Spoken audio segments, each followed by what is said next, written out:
Library Board of Trustees, and because I'm the one that's been on the current board the longest, I have the honor of introducing Derva and presenting her with a token of our great appreciation and affection, having served as her board for many years. And without further ado, here's Derva.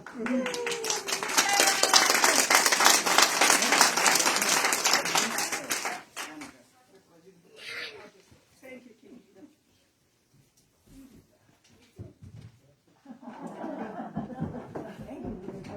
And welcome to my living room. Can you hear me in the back? Yes. Okay.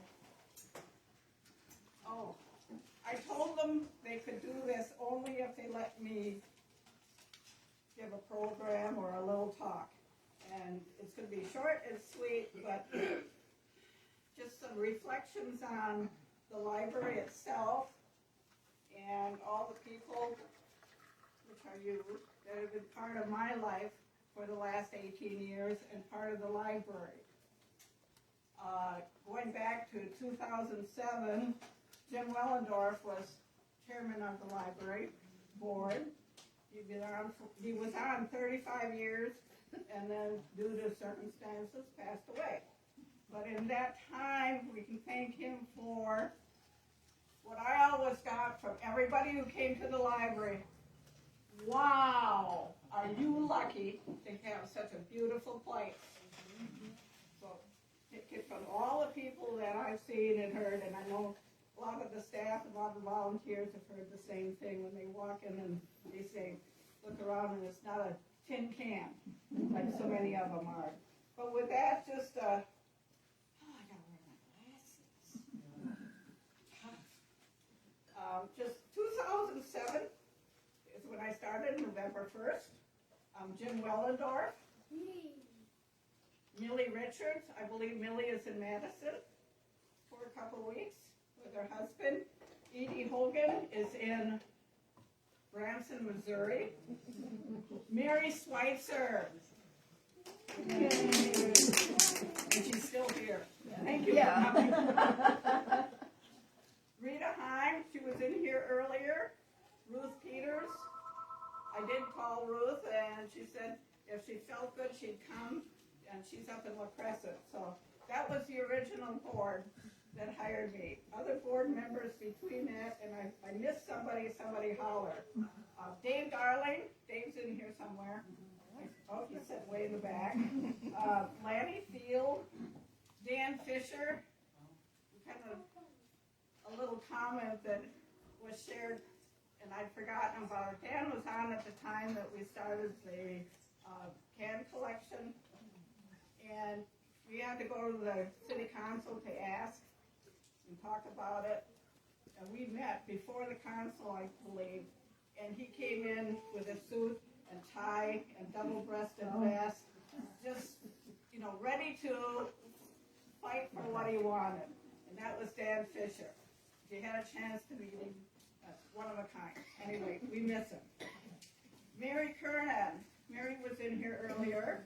She was my first, well, she was working here when I started, so it was Mary and I that ran this for a couple years. And she was on the staff. Scott Smith was on the board, and Becky Miller was on the board for a period of time over all these years.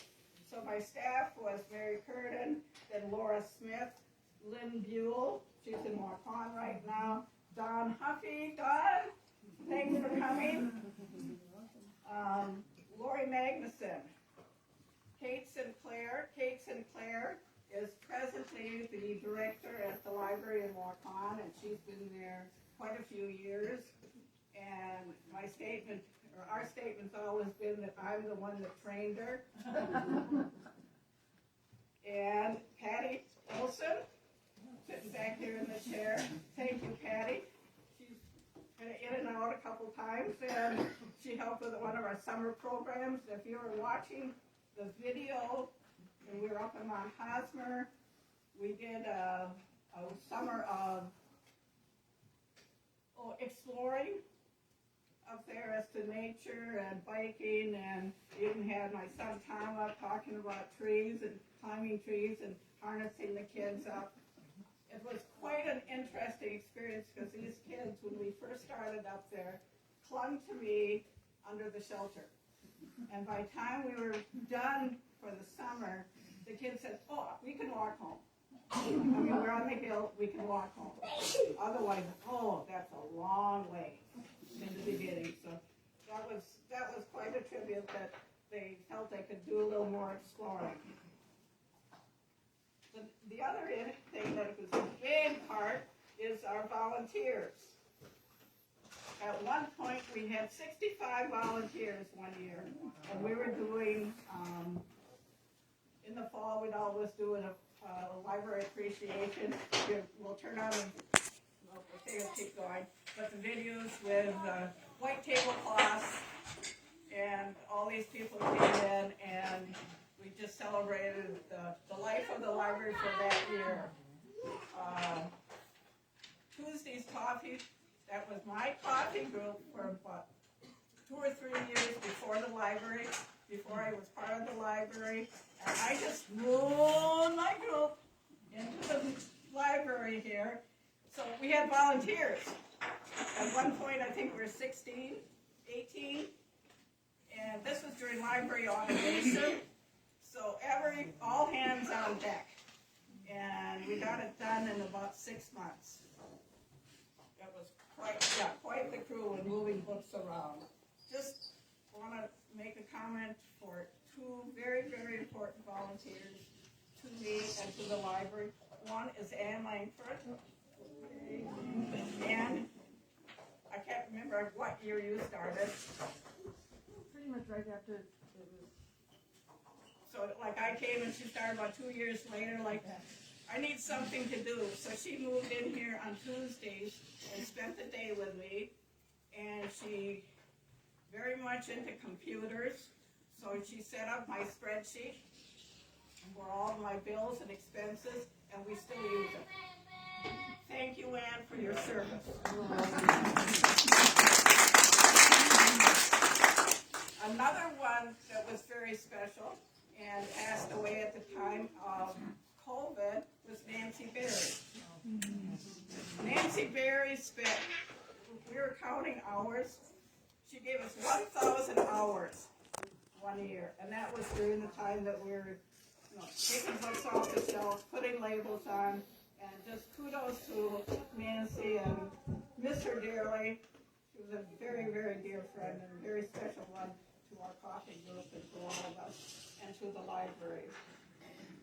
And my coffee group, all those who came for a coffee group, raise your hand.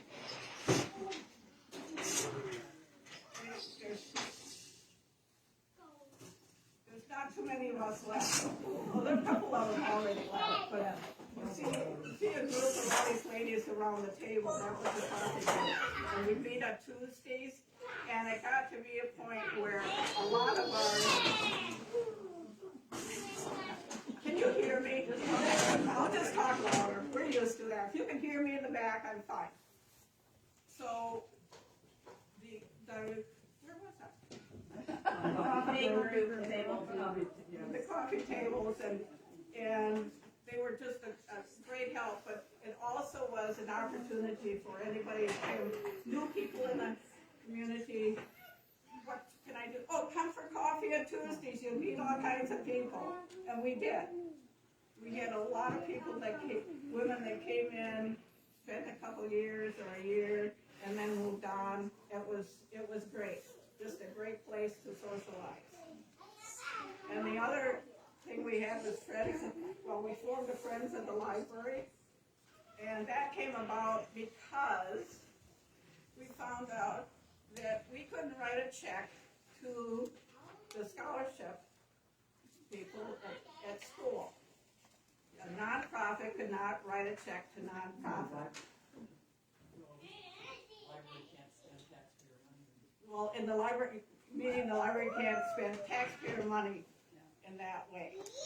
So we got kind of called on the carpet and said, well, we need a friends group.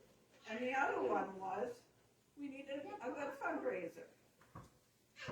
And that's when our can collection down by City Hall started. And that's where Mr. Fisher comes in and did his thing, and he must have done it right because we got approval.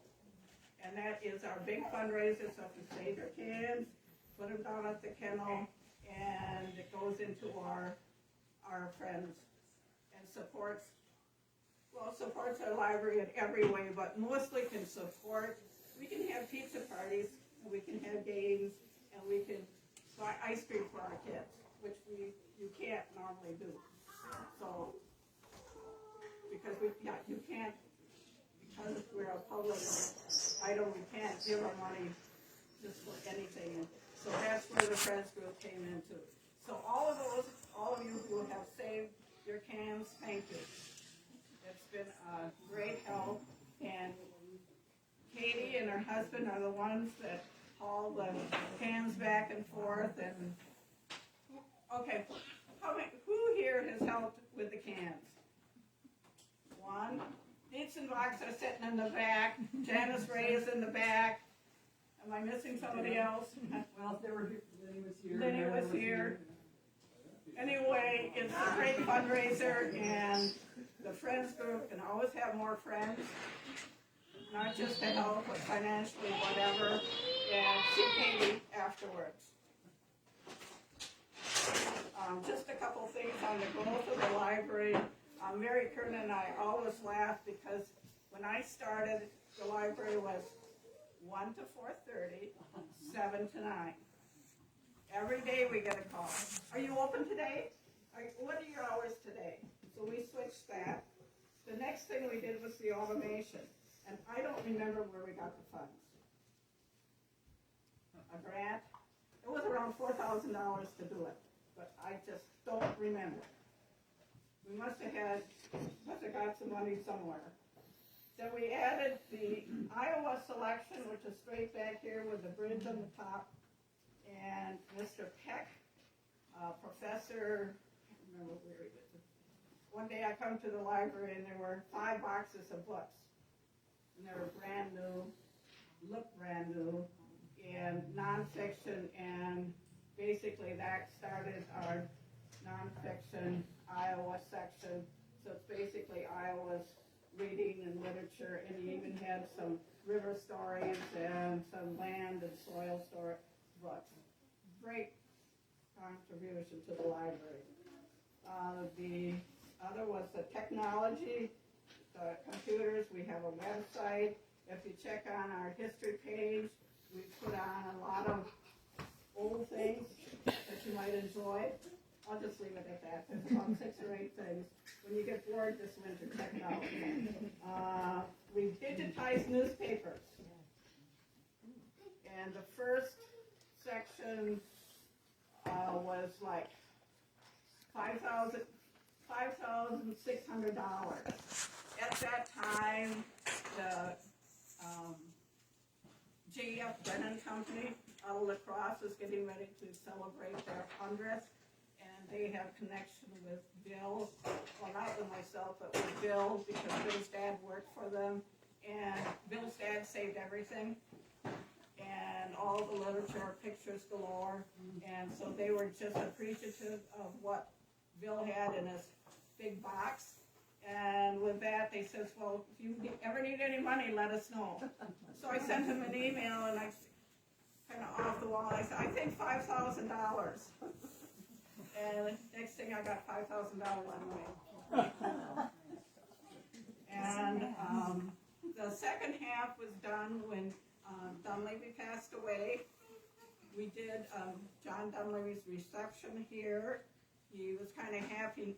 His statement was that he wasn't excited about having it at the church, more of a quiet thing. Well, it wasn't real quiet, but it was beautifully done because it was able to celebrate 3 generations of the newspaper in Lansing. And with their contribution and friends of the library, we were able to finish up, and we're now gone up to 2003. Oh, up to 2003. The other little serendipity thing, every year we have to do a 5-year plan for the state, come up with something. And in this thought process, we were doing movie and potluck and bingo. And a lot of our older ladies, we come up here with a movie, and we go downstairs and eat and play bingo. And Marie Loomis, so I'm sure some of you remember her. Anyway, she was the one who was having a hard time coming up the stairs. And I thought, okay, so 3 of us were pushing her up the stairs. And I thought, something to put on my 5-year plan. So in about 2 weeks, the Wagner family that used to live in the house just below, just by the entrance to Mount Hosmer, Roger's family, and there was a death in the family, so the girls were all here, and called up and said, can we donate something? I says, well, it's $14,000, but you could give part of it and we could build on it. A week or so later, I had a check for $14,000. So that's my serendipity for it. The other little serendipity, way back when Mike Johnson, who had a house over here, the brick house, he was a historian, and he brought in shortly after I started a shoebox of letters, and these letters go back to the 1850s, and they were written by the Hemingway family. And the Hemingway family is the original family that started the library. And the Hemingway house was down by the stucco house by the marina. And I still have the letters. And I think they're in French, most of them. French or German. But there was a lot in English, and it kind of told the story about Susan Hemingway, who was, between her sisters, the first or the second librarian here in town. And the other, okay, then the map around the corner. Mike Johnson told us that there was a map in an old house up on the hill. And Bill had looked a little further in their will. It said that the library is supposed to receive a map. Well, I never found a map in the library here. So, all of a sudden, years later, the subject came up, and we're thinking, okay,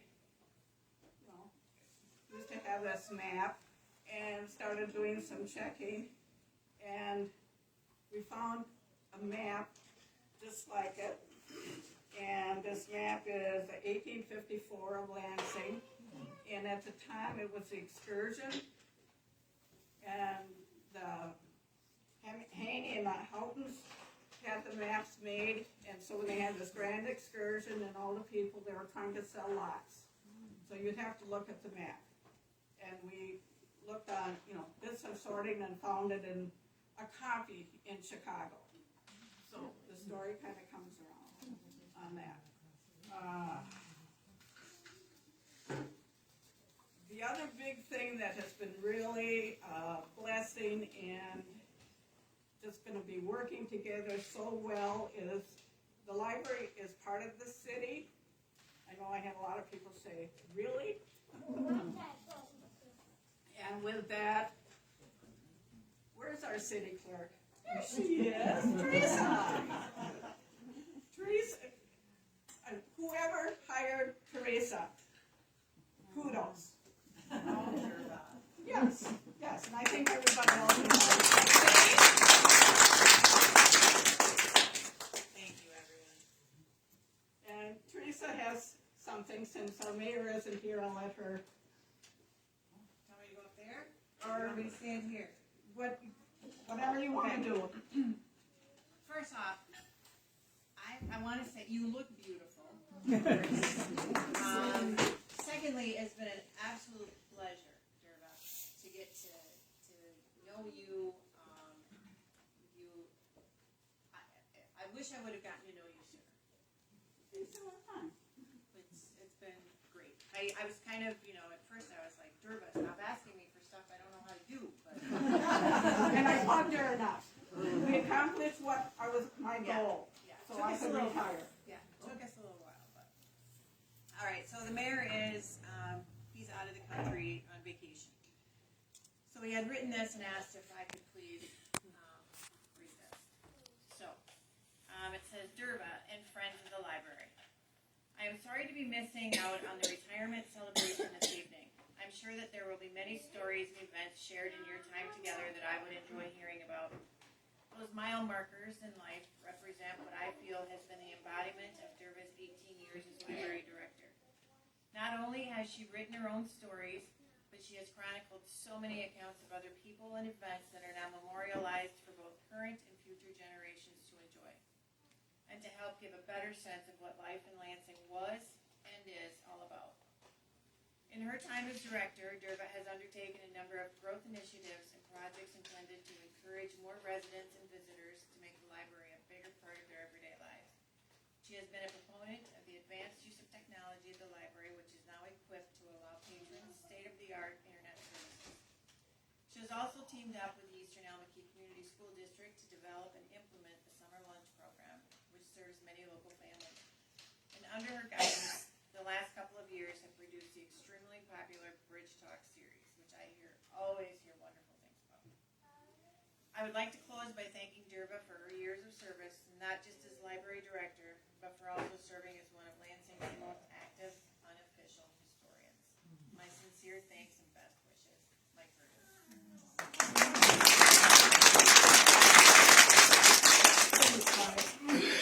I told him we could call him up, but he wouldn't let me do that.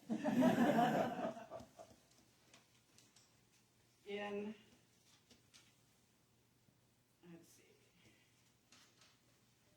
So our present board members that are here, would you come forward?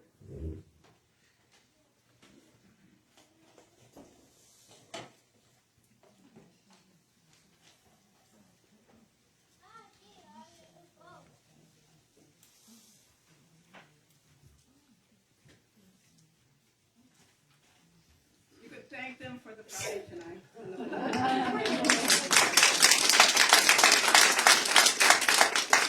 And I think you can thank them for the new staff.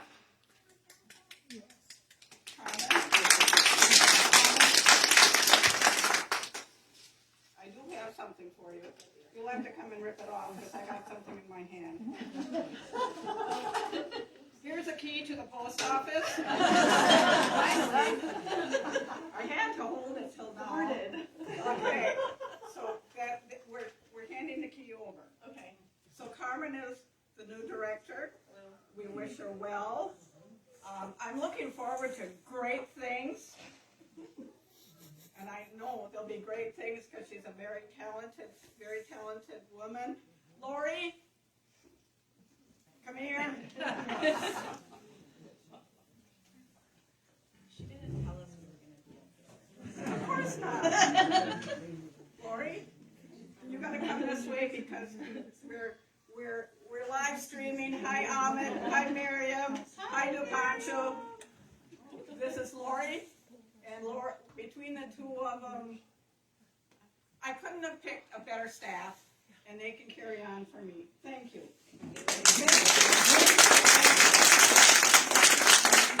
So in closing, thank you all. Thank you for giving me the opportunity to share the world with you. Thanks for giving me the opportunity to tell my stories, the library stories, Lansing stories.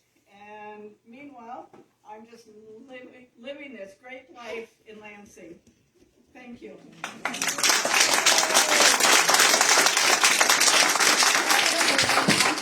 to call you out here. He's hiding. The Bridge Talk specialist, Travis. I am going to continue with the Bridge Talk.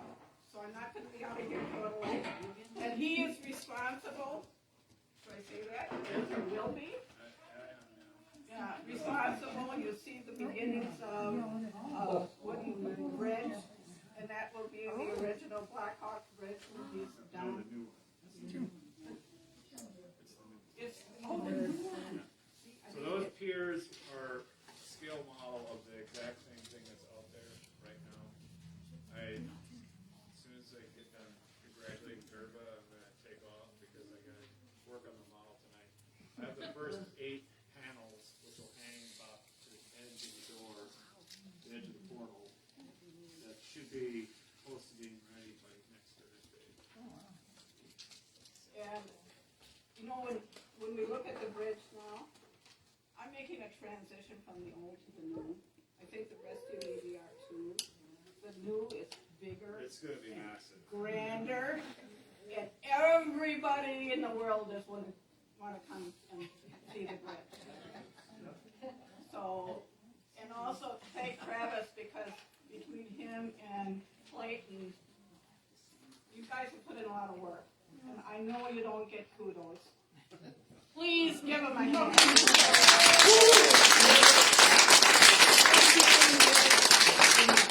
just say it that way. So who's rode the ferry? Keep riding the ferry. We need to keep it busy. And with that, Travis. Hey Travis, thanks for the witch. oh, For the witch. Oh, I have nothing to do, that's all Dale. pass it on to Dale. Yeah. Okay, with that, I'm going to introduce my family. Okay. Yeah, you can go back now. Thank you. That's gonna AJ. you know, 'cause AJ.